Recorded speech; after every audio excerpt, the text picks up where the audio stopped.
आजच्या ह्या कायदेविषयक जनजागृती शिबिरासाठी व्यासपीठावरती विराजमान रेव्हरंड फादर रेमंड रुमाव ह्या पॅरिसचे प्रमुख धर्मगुरू,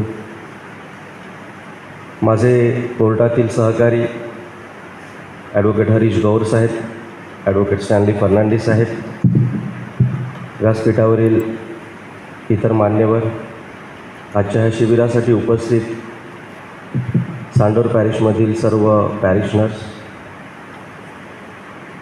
कायदेविषयक जनजागृती शिबिर ही सध्याची अत्यंत अशी निकडीची बाब आहे. ह्या कायदेविषयक जनजागृती शिबिराच्या माध्यमातून तालुका लीगल एड कमिटीतर्फे वसई तालुक्यामध्ये अनेक ठिकाणी कायदेविषयक जनजागृती शिबिरं आम्ही राबवतो आणि त्यातून वसई तालुक्यातील जनतेला, पक्षकारांना विविध कायद्याविषयीची माहिती देण्याचा आमचा मानस असतो. ह्याची आवश्यकता काय, तर ह्या शिबिरासाठी उपस्थित जी लोकं असतात ती ही माहिती इतर लोकांपर्यंत पोहोचवतील आणि त्यांच्यामध्ये सुद्धा कायद्याविषयीची जागरूकता निर्माण होईल. माझ्या अगोदरच्या वक्त्यांनी आपल्याला 2 कायद्याविषयी माहिती दिलेली आहे. ॲडव्होकेट स्टॅनली फर्नांडिस यांनी बाल, महिला आणि ज्येष्ठ नागरिक ह्यांचे कायदे आणि शासनाच्या योजना ह्या विषयावरती आपल्याला मार्गदर्शन केलं. ॲडव्होकेट हरीश गौर यांनी आपल्याला नालसा स्कीमविषयी, नॅशनल लीगल सर्व्हिस ऑथॉरिटी ही जी माननीय सर्वोच्च न्यायालय आणि केंद्र शासनाच्या संयुक्त विद्यमाने स्थापन करण्यात आली त्याविषयीची माहिती दिली. आणि आता माझा जो विषय आहे तो महसुली कायद्याविषयीशी निगडीत आहे, ज्याच्याशी आपण सर्वजण कधीतरी संलग्नित असतो, कधीतरी त्याचा आपल्याला अनुभव येत असतो. मी भुईगाव पॅरिशमध्ये एका शिबिरासाठी गेलो होतो, तेव्हा त्या शिबिराच्या वेळेस खाली मेडिकल कॅम्पसुद्धा लागलेला होता आणि मी गेल्यानंतर तिथे असं चित्र होतं की मेडिकल कॅम्पसाठी फादर जास्त लोकं होती आणि शिबिरासाठी एक 20-25च लोकं होती. तर मी जेव्हा माझं प्रबोधन सुरू केलं तेव्हा तिकडे त्यांना सांगितलं की कायदेविषयक माहिती जर आपण व्यवस्थित समजून घेतली तर उद्या तुम्हाला तिकडे मेडिकल कॅम्पला जायची गरज लागणार नाही. कारण तणाव जो आहे तो खूप महत्त्वाचा आहे सध्याच्या आपल्या जीवनामध्ये आणि ह्या तणावामुळे आपल्याला विविध आजार होतात.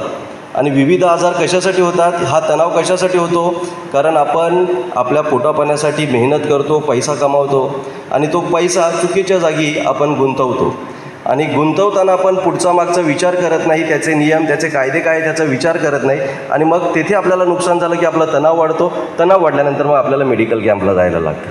त्यामुळे उपस्थिती आजची पाहून मला खूप आनंद झालेला आहे. म्हणजे आजचं सभागृह भरलेलं दिसत आहे आणि आपल्याला सगळ्यांना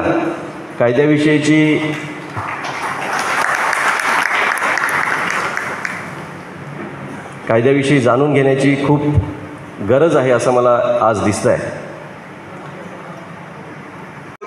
की ती बहीण मरण पावते आणि तिची मुलं जी आहेत ती त्याच्या आईचा हक्क मागण्यासाठी कोर्टात जातात, पार्टिशनचा दावा दाखल करतात. मग अशा वेळेस तुम्हाला खूप त्रास होतो आणि म्हणून तुमची सगळ्यांची जबाबदारी आहे की बहिणीचं जर असं काही तुमचं समझोता होत असेल लग्नाच्या वेळेस तर त्यावेळेस तिच्याकडून हक्कसोडपत्र करून घेणं. आता आपल्याला असं माहिती होतं की बहिणीचा काही हक्क नसतो, भावाचाच हक्क असतो, परंतु ते आता तुम्ही तुमच्या डोक्यातून काढून टाका. सुप्रीम कोर्टाने ही बाब शिक्कामोर्तब केला आहे की बहिणीलासुद्धा भावाच्या प्रॉपर्टीमध्ये समान हिस्सा आहे. जर सातबाऱ्यावरती बहिणीचं नाव असेल तर बहिणीलासुद्धा समान हिस्सा मिळणार.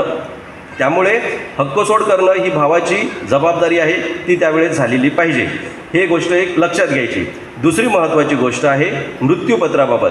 मृत्यूपत्राचं महत्त्व काय आहे की तुमची मिळकत ही तुमच्या पश्चात तुमच्या वारसामध्ये तुमच्या इच्छेप्रमाणे विभागली जावी, तुमच्या इच्छेप्रमाणे त्यांना उपभोग घेता यावा, तुमच्या वारसामध्ये कुठल्याही प्रकारची भांडणं होऊ नयेत अशी जर तुमची इच्छा असेल तर तुम्हाला मृत्यूपत्र करणे हे खूप बंधनकारक आहे.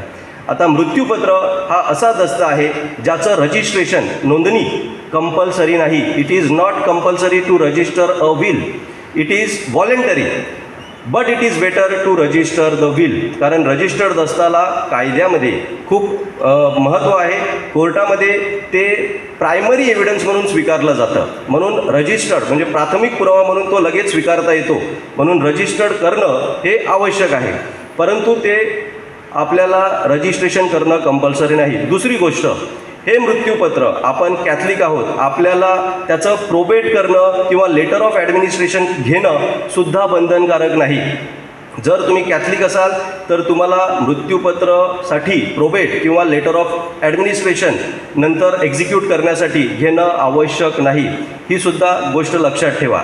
तदनंतर मृत्यूपत्राच्या आधारे आपल्याला तुमच्या मुलांना त्याचा अंमल जो आहे तो महसूल अभिलेखात तलाठ्यांना तो देऊन करता येतो. दुसरी महत्त्वाची गोष्ट मृत्यूपत्र रजिस्टर करण्यासाठी अशी आहे की तलाठ्यांना काही माहिती नसतं. रजिस्टर्ड दस्त असला तर त्यानुसार ते फेरफार नोंदवतात, परंतु रजिस्टर्ड दस्त नसला तर ते नोंदवत नाहीत. मृत्यूपत्रासाठी रजिस्ट्रेशनची बाब कंपल्सरी नाही, पण तलाठ्यांचा तो अभ्यास नसतो. त्यामुळे ते रजिस्टर्ड नसेल तर तलाठी फेरफार टाकण्यासाठी थोडासा खचतो, म्हणजे तो तेवढी हे दाखवत नाही, स्वतःहून तेवढी प्रयत्न करत नाही. तो सांगतो की बाबा नाही, तुम्ही डॉक्युमेंट रजिस्टर नाही केलं, मी करणार नाही. हा सगळा लिगल टेक्निकॅलिटीचा भाग असतो. परंतु मृत्यूपत्र हे खूप महत्त्वाचं डॉक्युमेंट आहे, ते रजिस्टर्ड करणं गरजेचं आहे. त्याला नोंदणी शुल्क केवळ मला वाटतं 100 रुपये आहे आणि स्टॅम्प ड्युटी नसते. एका कोऱ्या म्हणजे ग्रीन पेपरवरती तुम्ही ते बनवू शकता आणि सब रजिस्टर ऑफिसमध्ये रजिस्टर करू शकता. फक्त एकच आवश्यकता आहे त्याला की जो मृत्यूपत्र एक्झिक्यूट करतो त्याला रजिस्टर्ड मेडिकल प्रॅक्टिशनरकडून तो मेंटली फिट आहे मृत्यूपत्र निष्पादित करण्यासाठी असं एक सर्टिफिकेट घ्यावं लागतं. आणि 2 चांगले विटनेसेस, कॉम्पिटंट विटनेसेस त्याला त्यांच्या सही घ्यायची असते आणि ते नोंदणीकृत करायचं असतं. दुसरं महत्त्वाचा दस्त जो आहे तो आहे गिफ्ट डीड, ज्याला आपण बक्षीसपत्र असं म्हणतो. आता बक्षीसपत्राबाबत खूप जागरूकता आवश्यक आहे. बक्षीसपत्र हे कोणामध्ये होऊ शकतं? बक्षीसपत्र हे रक्ताच्या नात्यामधील लोकांमध्ये होऊ शकतं, ज्याला स्टॅम्प ड्युटी म्हणजे मुद्रांक शुल्कामध्ये सवलती आहेत. बक्षीसपत्र हे रक्ताच्या नात्यापलीकडे सुद्धा होऊ शकतं, परंतु त्याला स्टॅम्प ड्युटी भरणं कंपल्सरी आहे. बक्षीसपत्र हे रक्तातील नात्यामध्ये जर होणार असेल, आईकडून वडिलांकडून मुलांना किंवा नातवंडांना होणार असेल तर त्याला स्टॅम्प ड्युटीची हे नाही, कुठलीही स्टॅम्प ड्युटी भरण्याची आवश्यकता नाही. फक्त 1% लोकल बॉडी टॅक्स असतो, तो भरावा लागतो. पण तोही मागे काहीतरी एक सर्क्युलर काढलं होतं आणि तोही रद्द केलेला आहे. ती फक्त तुम्ही बघून घ्यायचं जेव्हा तुम्ही डॉक्युमेंट रजिस्टर करण्यासाठी जातात तेव्हा. बक्षीसपत्र हे भावा बहिणीमध्ये होणार असेल तर त्याला आपल्याला 4% स्टॅम्प ड्युटी आणि 1% रजिस्ट्रेशन फी भरावी लागते. आणि बक्षीसपत्र हे रक्ताबाहेरील नातेसंबंधामध्ये होणार असेल तर आपल्याला 7% स्टॅम्प ड्युटी आणि 1% रजिस्ट्रेशन फी जी सेल डीडसाठी खरेदी खतासाठी भरावी लागते तेवढीच भरावी लागते. बक्षीसपत्रामध्ये दाता असतो आणि एक अदाता असतो जो स्वीकारतो, दाता जो असतो तो देतो. त्याच्यामध्ये कुठल्याही प्रकारचं मोबदला विनामूल्य बक्षीसपत्र असतं. नैसर्गिक स्नेह आणि प्रेमाखातर ते एक्झिक्यूट केलं जातं, त्याच्यामध्ये मोबदला नसतो. मोबदला असेल तर ते बक्षीसपत्र होत नाही. दाता देणार असतो, अदाता स्वीकारणार असतो. त्यामध्ये बक्षीसपत्र निष्पादित करताना त्याच्यामध्ये ते आलं आहे की दात्याने दिलेले आहे आणि अदात्याने ती स्वीकारलेली आहे असा मजकूर येणं खूप आवश्यक आहे. तदनंतरचं महत्त्वाचा जो दस्त आहे तो आहे खरेदी खताचा दस्त. खरेदी खत म्हणजे काय? तर एखाद्या व्यक्तीची जमीन जर तुम्ही विकत घेणार असाल तर त्या जमिनीची हक्कांतरण तुमच्या नावाने व्हायचं असेल तर खरेदी खताचा दस्त करणं हे आवश्यक आहे. खरेदी खताचा दस्त करण्यासाठी तुम्हाला त्या व्यक्तीला कन्सिडरेशन द्यावं लागतं, मोबदला द्यावा लागतो. तो मोबदला तुम्हाला त्या खरेदी खतामध्ये नमूद करावा लागतो. आता त्याच्यामध्ये मोबदल्यानुसार स्टॅम्प ड्युटी भरावी लागते. ती कशी ती बघा. खरेदी खतामध्ये जे रेडी रेकनर आहे, ज्याचं शासकीय निर्देशांक ज्याला आपण म्हणतो, त्यामध्ये प्रत्येक जमिनीचे भाव जे आहेत ते निश्चित केलेले आहेत. प्रत्येक गावासाठी भाव जे आहेत त्या रेडी रेकनरमध्ये दरवर्षी शासनातर्फे प्रकाशित केलं जातं, त्याच्यामध्ये निश्चित केलेले असतात. त्यानुसार आपल्याला ती स्टॅम्प ड्युटी कॅल्क्युलेट करायची असते. परंतु जर खरेदीदार आणि विक्रेता ह्यांच्यामधलं कन्सिडरेशन त्या भावापेक्षा जास्त असेल, रेडी रेकनरपेक्षा जास्त असेल, तर तुम्हाला स्टॅम्प ड्युटी तुमचा जो भाव ठरला आहे त्यावरती भरावी लागते. आणि जर तुमची मोबदला त्या भावापेक्षा रेडी रेकनरच्या भावापेक्षा कमी असेल तर रेडी रेकनरच्या भावाप्रमाणेच भरावी लागते. म्हणजे तुम्ही असं ठरवलं की नाही आम्ही रेडी रेकनरपेक्षा कमी भाव दाखवतो तर कमी भावावर तुम्ही स्टॅम्प ड्युटी भरू असं नाही. रेडी रेकनर हे आपल्याला एक प्रमाण दिलेलं आहे, त्या प्रमाणाच्या खाली जाऊन तुम्हाला स्टॅम्प ड्युटी भरता येणार नाही. रेडी रेकनरनुसारच तुम्हाला स्टॅम्प ड्युटी भरावी लागेल. जर तुमचं कन्सिडरेशन रेडी रेकनरपेक्षा जास्त असेल तर तुम्हाला तुमच्या वाढीव कन्सिडरेशनवरती स्टॅम्प ड्युटी भरावी लागते. आता दुसरा महत्त्वाचा मुद्दा जो आहे तो ह्याच्यामध्ये कुळाविषयीचा आहे. आता कुळ म्हणजे काय? आपल्याकडे आता महानगरपालिका आल्यामुळे कुळांचा विषय हा जवळपास संपुष्टातच आलेला आहे, परंतु जुनी कुळं आहेत. आता कुळाविषयीची माहिती तुम्ही लक्षात घ्या. कुळ ही अशी व्यक्ती आहे की दुसऱ्या व्यक्तीची जमीन कायदेशीर मार्गाने कसणारी व्यक्ती. त्यासाठी पहिला बॉम्बे टेनन्सी ॲक्ट, आता महाराष्ट्र टेनन्सी ॲक्ट केलेला आहे. मोह, कोप ह्या 3 गोष्टी आपल्या मानवी जीवनामध्ये खूप महत्त्वाच्या आहेत. कामवासनेमुळे लैंगिक गुन्हे घडतात. मोह किंवा लालसेमुळे आपण चोरी करतो, कोणाची तरी फसवणूक करतो. आणि कोप, रागामुळे आपण कोणाला तरी मारहाण करतो, आपण कोणाचा तरी खून करतो. ह्या 3 गोष्टीभोवती कायदे हे रिव्हॉल्व करतात आणि ह्या 3 गोष्टीची आपल्याला माहिती असणं खूप आवश्यक आहे. आपण आपल्या जीवनामध्ये नकळत असे काही करतो की आपल्या हातून तो गुन्हा घडतो आणि कायद्याविषयीचं अज्ञान हे डिफेन्स म्हणून न्यायालयामध्ये स्वीकारलं जात नाही आणि म्हणून तुम्हाला कायद्यांची जाणीव असणं खूप गरजेचं आहे. आता जेव्हा आपण महसुली कायद्याविषयी बोलतो तेव्हा सर्वप्रथम आपल्यासमोर येतो तो म्हणजे 7/12 उतारा. आता हा 7/12 उतारा हा आपल्या सर्वांना व्यवस्थित समजला पाहिजे. आता 7/12 उतार्यामध्ये जेव्हा आपण बघतो तेव्हा 7 आणि 12 महसुली अभिलेखामध्ये काही गाव नमुने आहेत ज्याच्यामध्ये त्याचं वर्गीकरण केलेलं आहे. आता 7 म्हणजे काय तर अधिकार अभिलेख पत्रक आणि 12 म्हणजे काय तर पिकांची नोंदवही. 7/12मध्ये आपल्याला भोगवटा दराची माहिती मिळते आणि पिकांची गाव नमुना नंबर 12मध्ये आपल्याला पिकांची माहिती मिळते. भोगवटादार हा मालक नसतो हे पहिलं आपण लक्षात घेतलं पाहिजे. 7/12मध्ये मालक असा कुठे शब्द नाही. 7/12मध्ये भोगवटादार हा शब्द आहे.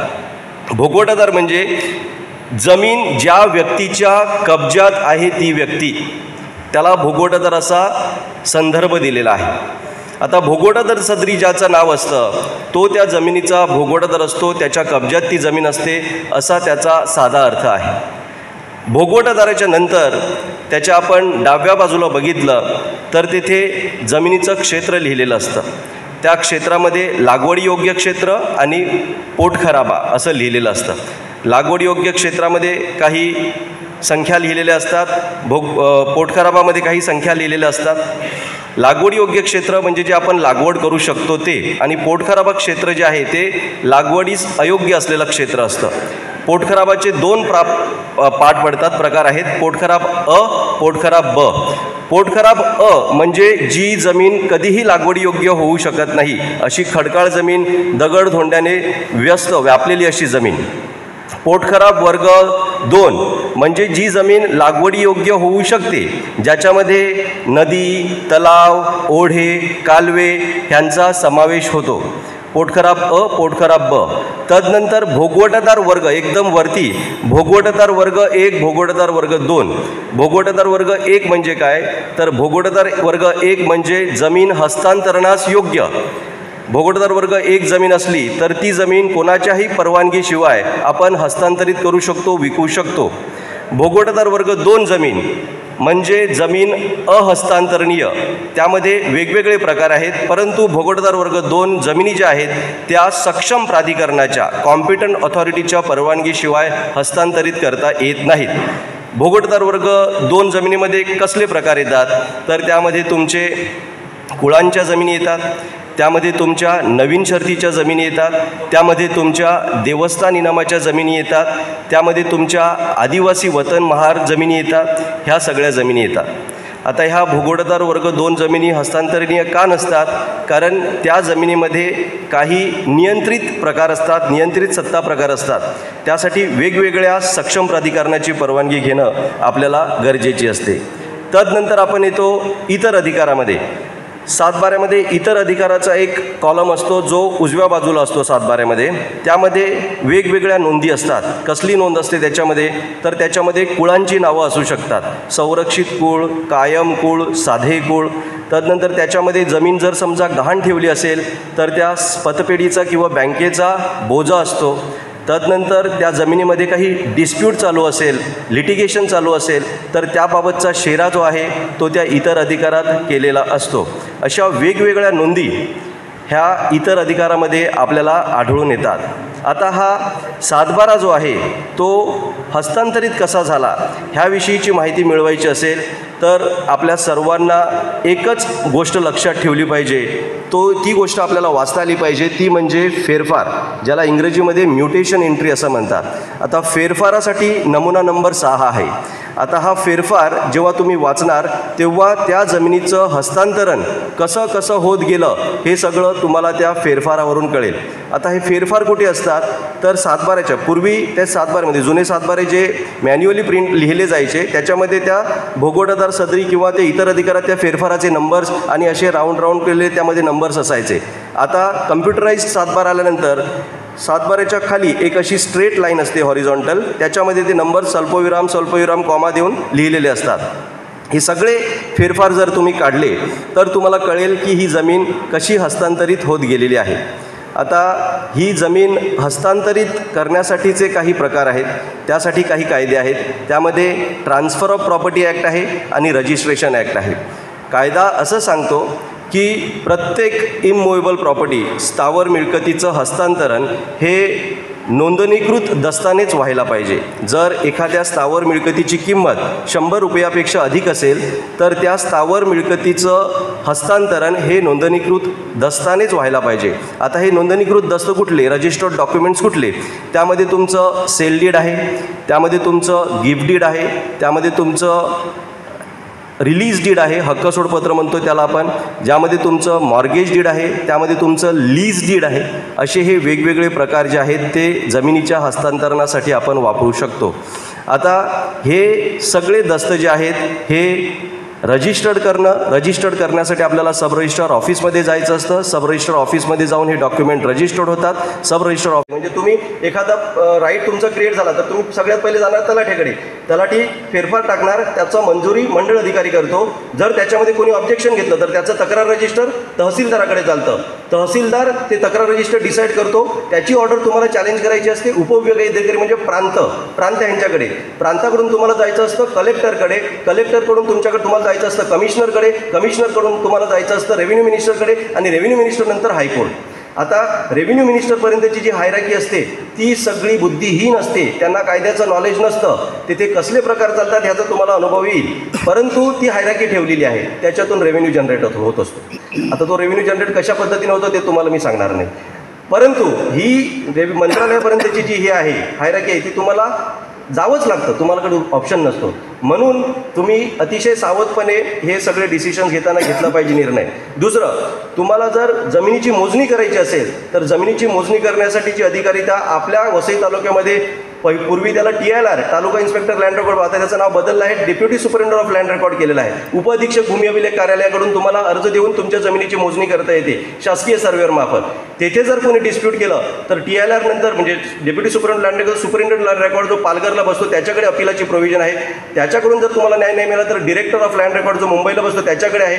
डिरेक्टर ऑफ लँड रेकॉर्ड नंतर पुन्हा तुम्हाला जावं लागतं मंत्रालय आणि मंत्रालयानंतर हायकोर्ट. अशी ती हायरार्की जमिनीच्या सर्वेबाबतची आहे. तर सर्वे करताना सुद्धा तुम्हाला तेथे जाऊन, आता ती सगळी ऑनलाईन प्रोसेस झालेली आहे. पूर्वी मॅन्युअली असायची. सर्वेचा फॉर्म आणून हद्द कायम, अतितातडी हद्द कायम, अतितातडी हद्द कायम अशा पद्धतीचे ते फॉर्म्स असतात, ते भरायचे, त्यांच्याकडे द्यायचा. गुंठ्यानुसार त्यांची फी असते ती भरायची. भरल्यानंतर आपल्याला 1-2 महिन्याची तारीख मिळते. त्या दिवशी तो सर्वेअर येतो. सर्वेअर जेव्हा येतो तेव्हा आपल्याच बाजूला धावत येतो. तेव्हा आपण लक्षात घेतलं पाहिजे की सर्वेची आपण जेव्हा अर्ज करतो तेव्हा चतुर्सीमेलगतच्या सगळ्या शेतकऱ्यांची नावं दिली पाहिजेत, त्यांचे पत्ते दिले पाहिजेत, त्यांना नोटिसा लागल्या तरच सर्वे होऊ शकतो, अदरवाईज त्याच्यामध्ये तुम्हाला बाधा येऊ शकते, मग ते प्रकरण डेप्युटी सुप्रिंटेंडेंट लँड रेकॉर्डच्या कोर्टामध्ये चालतं. ह्या सगळी गोष्टी ज्या आहेत ह्या आपल्याला माहिती नसतात, परंतु आपण ह्याची जाण ठेवली पाहिजे, आपल्या आजूबाजूच्या लोकांना आपण सांगितलं पाहिजे. आता भरपूर बोलण्यासारखं आहे, परंतु मी आता बोलायला लागलो तर मला पूर्ण दिवस कमी पडेल इतकं. Civil is a very vast subject. म्हणजे सिव्हिलला तुम्हाला वेळ पुरणार नाही इतकं सांगता येईल. वेगवेगळे कायदे आहेत. क्रिमिनल कोर्टासाठी क्रिमिनल वकील असतात त्यांना बरं आहे, 3च कायदे आहेत. म्हणजे आता CRPचा जो आता स्टॅनली साहेबांनी सांगितला ज्याचं BNSS झालेलं, भारतीय नागरिक सुरक्षा अधिनियम, IPC जो होता तो आता भारतीय न्याय संहिता झालेला आहे, आणि एव्हिडन्स ॲक्ट जो आता भारतीय साक्ष संहिता झालेला आहे. तर हे 3च कायदे तुम्हाला लक्षात ठेवायचे असतात. परंतु सिव्हिलमध्ये तुम्हाला specific relief act, contract act, registration act, MLRC, tenancy, limitation अशी अनेक कायदे जे आहेत ते लक्षात ठेवावे लागतात. त्यामुळे जेवढं बोलता येईल तेवढं कमी आहे. परंतु मला जेवढं आज तुम्हाला देता आलं तेवढं दिलं. तुम्हाला काही क्वेश्चन आन्सर असतील तर आम्ही तुमचे क्वेश्चन आन्सर घेऊ.